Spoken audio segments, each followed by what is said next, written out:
There are just two things I just want to mention.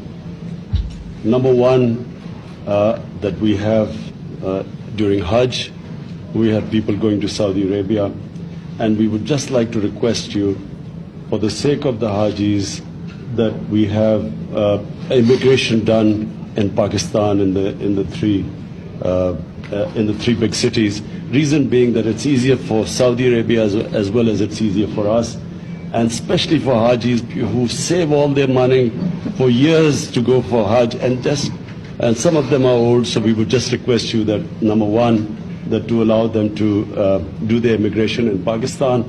And secondly, I just wanted to mention that there are 2.5 million Pakistani labor, mostly labor. There are white-collar workers there too.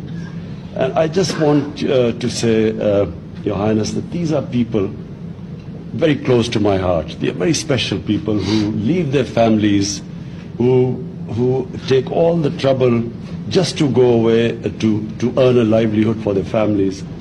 These are mostly people who don't see their families for a year, 6 months. And so for us, they are very special people. And we would just request you that, it is something which will please the Almighty if we can just treat them. There are some 3,000 prisoners there, and we just would like you to bear in mind that they have poor people who have left their families behind. So just a request that these are very special people for us, this labor.